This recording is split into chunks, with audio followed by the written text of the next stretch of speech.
Mi Raza, muy buenas tardes. Today is Monday, September the 19th, 2022. Y aquí estoy otra vez. How are you guys? So yeah, check out the do. I'm like so 80s today. I love the 80s. The hair, the makeup. Some of their clothes was cool. So I will say I am a fan. Here it is. Drink up witches. It's time, guys. It's almost Halloween. I want to say hi to everybody right now watching. Hello, everybody. I made a couple new friends, so saludos to Garrett. He just told me right now, when is the new video available? Here it is. I owe you a mug. As you can see, people that subscribe to my channel and follow me, I give them a coffee tumbler. So I will send you one, like the ones you will see that I will post right now, because I do it to all my subscribers. That's just a little thank you from me to you from the bottom of my heart. I want to also send out a big saludo to my mom. Hi, Mom. Here I am again. I'm doing it. Saludo también to Raul and his beautiful wife, Josie. Hi, guys. They got their mugs. I sent them a pair last week or the week before. Here they are.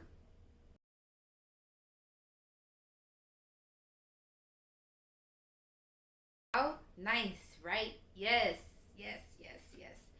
While I have them here, sending them a saludo, I want to congratulate them too. Last week, they celebrated 25 years of marriage, guys. It was their wedding anniversary.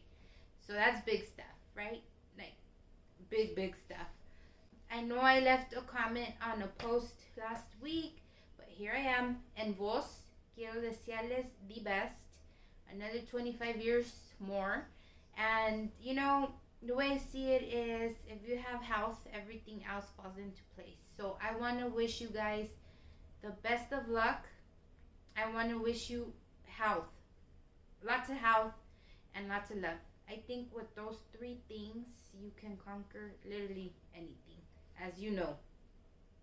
We all know, right? My baby niece, Kobe, was born. Yay! If you guys seen me post about it, that tiny little baby girl is her.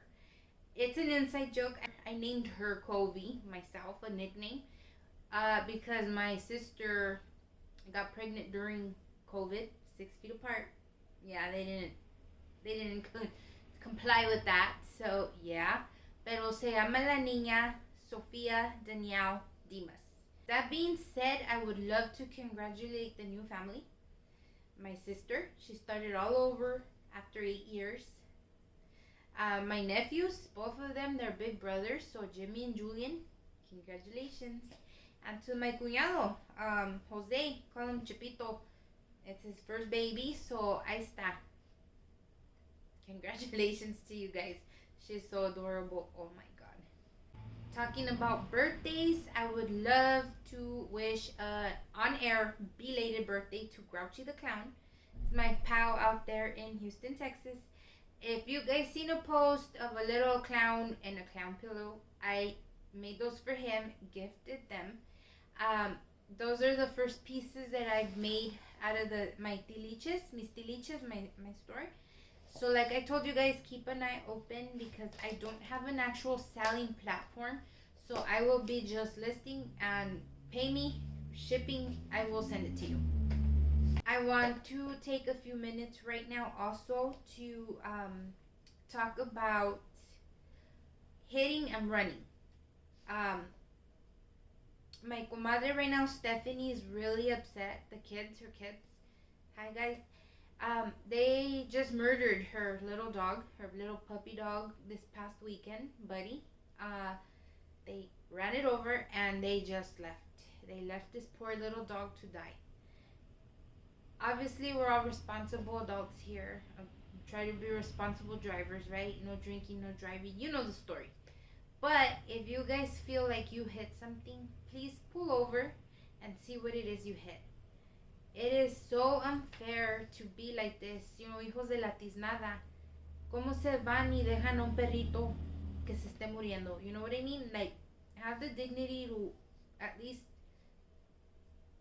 I don't know, pull aside, see whose dog this is, something, you know? That is so wrong on every level. So, yeah, I would like to, like I said, my condolences to my comadre and the kids. Pets become family, and they're hurting right now. So, I am just so sorry, and know that I'm hurting with you guys because that sucks. I've had a dog. Mine went missing, but oh my god, I was just devastated myself. So, I can only imagine seeing this poor little dog. Like, it just kills you, you know? On a positive note, the weather's better. We haven't required blasting of our air conditioning.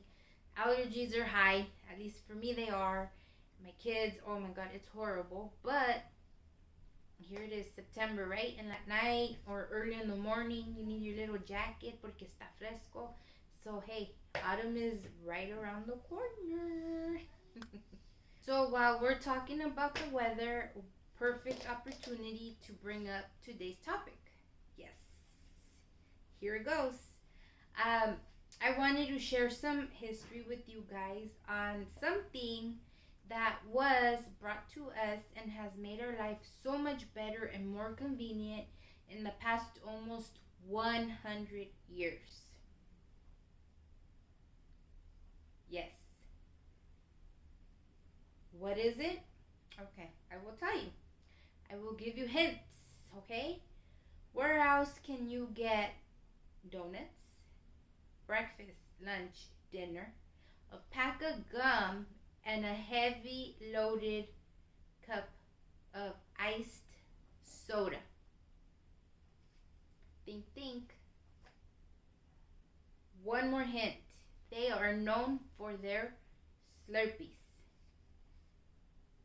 7-Eleven. If that's what you said, if that's what you thought, you are right. So this chain of convenience stores started back in 1927. All started as an ice storefront, meaning it was tiny, and all they literally sold was ice. And it started out in Dallas, Texas.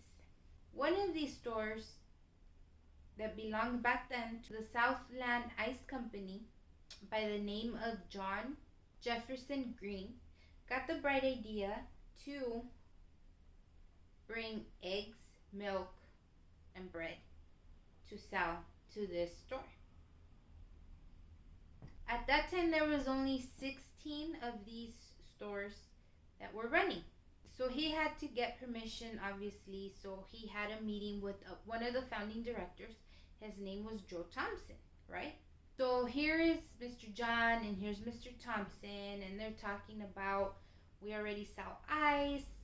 We were to bring milk and eggs and bread and this and that. It's better for us because we will get sales because we're saving our people in the area big trips to the actual markets, which were way out in town at this time, right? So here Mr. John, here Mr. Thompson came to this agreement. He gave him permission. Mr. John started doing this, and voila, the convenience store was born.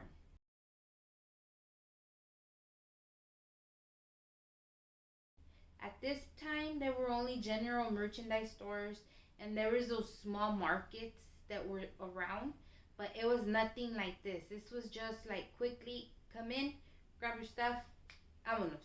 That's it. 1928, one of the managers of one of the stores, her name was Jenna Lira, decided to order a totem pole from Alaska. Those of you guys who do not know what a totem pole is, you would find it mainly with like the native decoration. They're wooden. They come in different sizes, obviously big as well. They look kind of a shape of like a cross. If you're familiar with Knott's Berry Farm, they have a huge one out there. Have like carved into wood, like feathers, a bear, different things that are just carved in, which represent different things for you personally. Usually they're customizable. Well, anyways, this woman ordered one from Alaska to decorate the front of her store that she was managing. So once Mr. Thompson seen, like, wow, it looks really good. They decided to order a bunch of these totem poles and put them in front of every store that they had at that time. So they then decided to start calling these stores. They changed officially the name from Land Ice Company to Totem Stores. They operated under this name from 1928 all the way to 1946. So that was almost 20 years, right?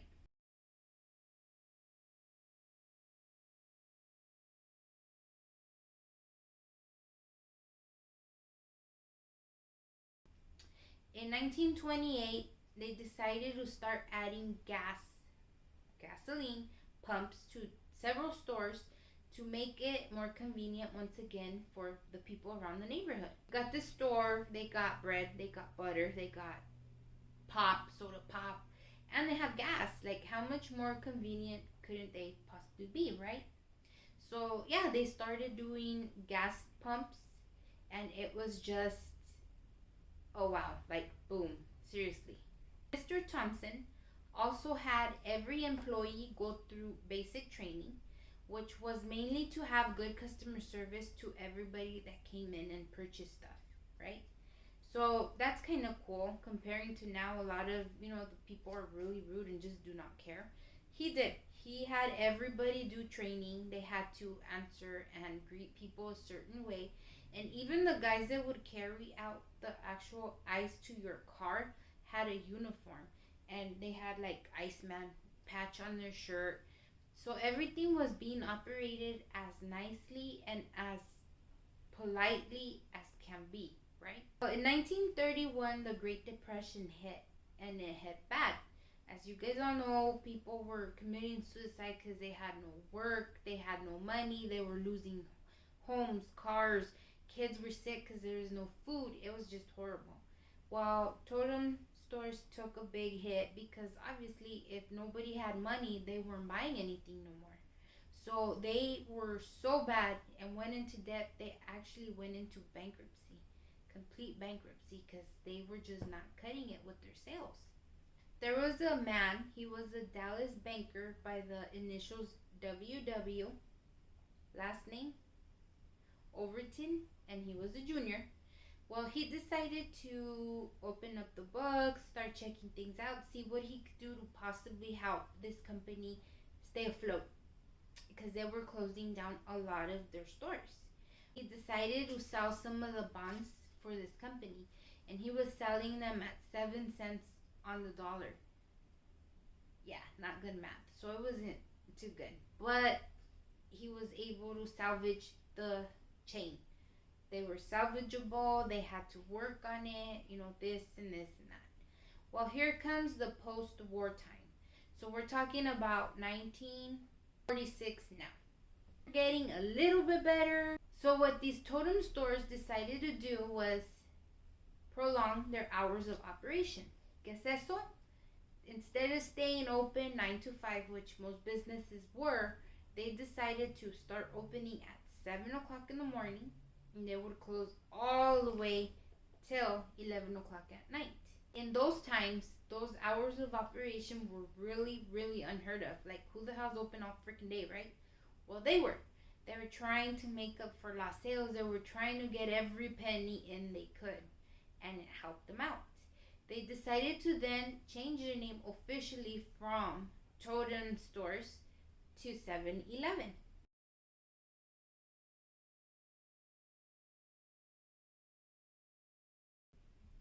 Yeah, get it? 7-Eleven. Another 20 years, now we're talking about 1963. They decided to start leaving the whole store open for 24 hours.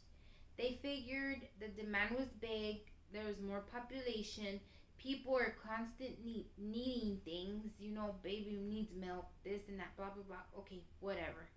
They started doing 24-hour shifts. And it was, wow.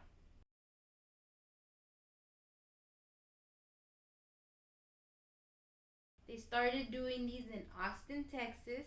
That was the area that started with the change of the shift first. Then it rolled over. Fort Worth started doing it. Dallas started doing it. Then we went as far as Las Vegas. They had their stores open 24 hours también. So there it is, convenience for everybody. Think about it. You're out, your kid needs milk, this, not, they started carrying more things now. So it's like, why not? In late 1980s, there was a rumor that all these 7-Elevens, the corporation was going to be bought out and taken over. So they had advised Mr. Thompson and his family to buy private shares of the company.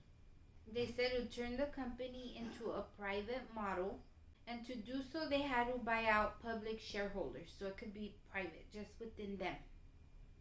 In December of 1987, John Philip Thompson, which was the CEO and chairman of all 7-Elevens, and he ended up buying the company $5.2 billion. I know, right? Buyout was a result because the company was still, the whole chain was suffering because there was a stock market crash earlier that year. So they had no other choice than to do this. Well, this chain was associated with other big names, and they had to do cut downs also. One of theirs was Chief Auto Parts. That was the whole chain. The Ice Division, which was still like the 7-Elevens in a lot of their locations. So what this did was a lot of the metropolitan areas lost a lot of 7-Elevens. There was a bunch of them closing literally everywhere. Forward again, so this is now October of 1990. Southland Corporation, which was 7-Eleven, was so highly in debt, once again they filed for bankruptcy. This time they actually went through with it, Chapter 11. In order to do this, they had to give 70% of their company to a Japanese investor. So now Japan had their hands into this company in order to be able to save the chain, right? And in March of 1991, they officially closed this bankruptcy chapter, and Yokado Company, which was a Japanese, infused this company with the amount of $430 million. So they helped with that amount put it into 7-Eleven to continue this chain and let it function and grow again. At this point, although Japan had the most hands-on, the Thompson family still owned only 5% of ownership within the 7-Eleven stores. In 1999, they decided to change the name and actually on paper register it as 7-Eleven Incorporated. So what they still owned, the Thompson family, was Inc. to separate it away from the Japanese owners and shareholders. In 2005, 7-Eleven Japan wanted Thompson 7-Eleven Inc. to combine together. So in 2007, 7 and I Holdings announced that it would be expanding a whole lot more of its stores in the US, and that they would be adding a total of 1,000 7-Eleven stores in total. 2010, the rankings of 7-Eleven climbed to number 3 spot in the Entrepreneurs Magazine 31st Annual Franchise 500. Big stuff, right? Ranking number 3? That's big. This was known as the first and most comprehensive ranking in the world. Like the whole world. In 2010, 7-Eleven decided to go green. Yeah, green. They were trying to focus with the whole leadership in the energy and environmental design. What does that mean? That's when they started using apps.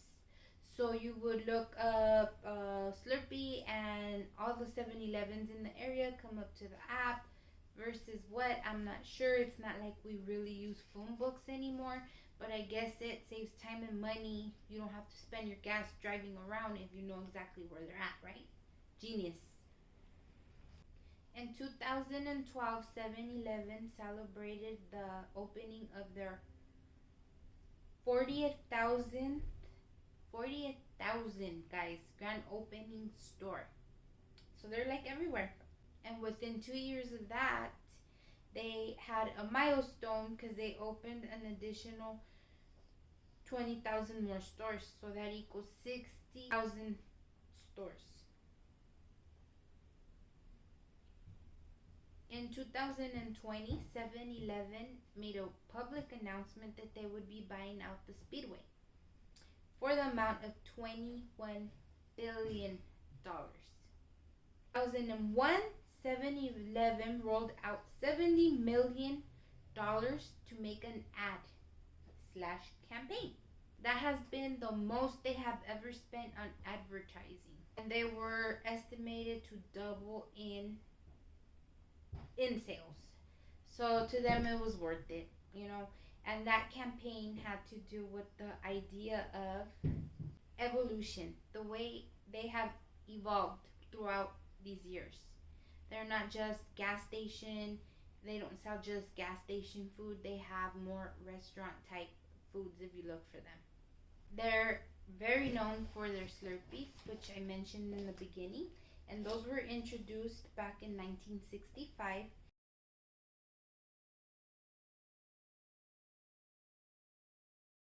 And they started at the Oklahoma store, where they were known as an icy drink until 2020. So they kept the name out there in Oklahoma. They're known for their big gulps, and they're also known for their own line of personal merchandise that they sell. So you can find anything from electrical tape to gum, any possible beverage you can think of, energy drinks, sodas, that kind of stuff. They got pizzas, they got hot dogs, they got gummy bears, everything, right? So that's their point, that they're bragging about evolution. They literally carry everything. In 2012, 7-Eleven decided to redesign their Big Gulp. So they minimized the ounces that this cup carried, due to the fact that no cabían ya en el carro.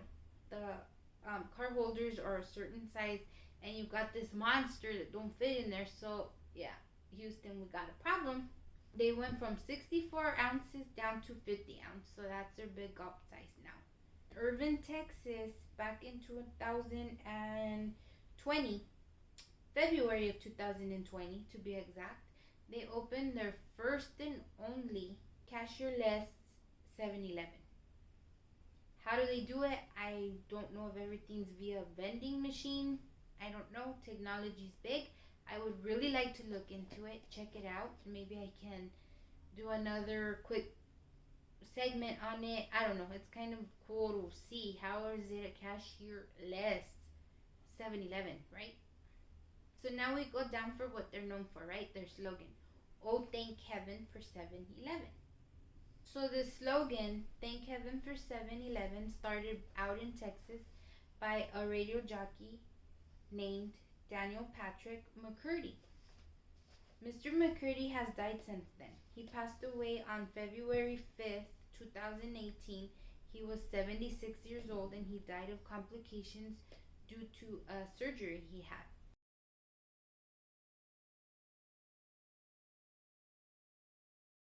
He had a long track of being a radio jock. He started in high school, moved along from Hanford, Texas, out to Abilene, Texas, and he did Dallas, Texas. He even went out to Boston. So he's been, doing the whole radio thing. And in 1976, he was recruited to join the in-house advertising agency for 7-Eleven in Dallas. As a radio creative director, he came up with that slogan, oh, thank heaven for 7-Eleven. And it just stuck since then. And this was a campaign that was used to cover the Slurpees. So that's where this saying, slogan that we all know today comes from. Oh, thank heaven for 7-Eleven. He officially joined the public relations for 7-Eleven in 1981, but he had been working with them since 1967, doing commercials, casting people, this and that, on air, in physical commercials and all that stuff. So he had been a long-term employee with 7-Eleven. He left 7-Eleven in 1987, and he decided to join the San Angelo, Texas C-store chain, which was pretty much the same but a smaller company, obviously. In 2004, the Texas Radio Hall of Fame inducted McCurdy for all his talents in the field of radio. La radio would have been my ideal. I'm still like, wow, I would love to be on the radio. That's why I'm here. Rather talk to you guys like this since I didn't make it to radio. Oh wow. He officially retired in 2007, and like I said, he passed away in 2018. So that is the story of the voice behind our slogan, thank Kevin for 7-Eleven. So that is what I have for you guys today, and in the words of my sister, wow, so much wow. Yes, that was some history, right? Like Totem Store, 7-Eleven, the Southland Ice Company is just bouncing. But here we are, almost 100 years later, they're still standing. They are one of the biggest chains out there, because you think about it, they are literally in every freaking corner. So yeah, guys, I will close that segment with that piece of history for you guys. And I just want to tell you, keep following me, check out my YouTube. I got a bunch of new videos out there. I uploaded a little Slow and Low, the LA County Fair clip. It's not very big, just a small one. I wasn't really trying to cover it. It was too much going on. We also have our visit to Pink's in Hollywood when my baby turned 10 a couple months ago. That's kind of cool, and it's short too. I don't want to bug you guys with our whole experience, you know. I also have a small clip of the Pomona Art Walk, which was a couple of months as well. And once again, I just record a few things so you guys could get an idea of what's going on. A lot of people tell me, record more, we want to see what you guys are doing. I'm not that interesting, you know? So it's just so you guys could get an idea of what goes on out here on my side of town and what we do on the weekends as a family. I've uploaded a promo video. It's a short. If you know YouTube, you know it's under a minute. It's for Dia de los Puercos, and this was actually a really old video of us, and it was for my husband's birthday a few years back. So that's kind of cool. We were like famous for a day that time, you know, so it's kind of cool to like check out because it has like cool music, we're dancing, this and that. It's just cool. I said, check out my YouTube. We have something for everyone. I will make you laugh, I will make you cry, I will definitely give you something to talk about. If you've seen my social media, we did a car show this past weekend. I have a few pictures there, videos coming up, so watch it. It's cool. I will definitely be uploading a lot more on Pinterest. I stopped for a while, but I will continue because I know a lot of you guys want to see like in detail all my pictures. I only post a few here and there on Instagram and Facebook because I know people don't really want to see that. But I do load full albums onto Pinterest, so if you want to check those out, you can find me on Pinterest as well under Becky Lopez. And one last thing, guys, vote for me, Face of Horror. I finished the first stage, which was the eliminations. Now I'm on to the next step. I still have third place, so please vote for me every day on Facebook. It's free. There's only like 4 days left, and I hope that I make it to the finalists because this would be so cool. Like, I want to be on a movie or at least get some money. You know what I mean? It would be so cool. And this weekend, guys, Saturday's coming up. I am going to be going to a taco place in Upland called El Gordo y la Flaca. We're going to be doing a quick meet and greet with some people that like me. Yes. And yeah, hopefully you guys can join us. I'll be there. I'm trying to shoot around 6:30. So if you guys are available, come on down. I will post the address on my social media so you know where we will be. And I'll see if I can have some merchandise. I know it's very last minute, but I put in an order. People don't work that fast. Pero es todo, raza. That's what I have for you today. I would love to thank you for your time like always, because time is precious. And I will see you guys again. I'm not going nowhere. We're gonna start our Halloween special pretty soon. All the supernatural. I'm getting a lot of messages from everybody. Different stories, different links to look up, different everything. If you guys have a story that has happened to you, please send it to me. I would rather share those than something written by people I do not know. Let you be featured here con la Comadre B. Send me your stories, email me, message me. We will put them on the show. I'm doing 6 weeks of everything unexplained, horror, and supernatural. Because that's what the people want. So, eso es lo que quieren, eso es lo que le doy. Muchas gracias. Que pasen muy buenas tardes, and I will see you guys again. Bye.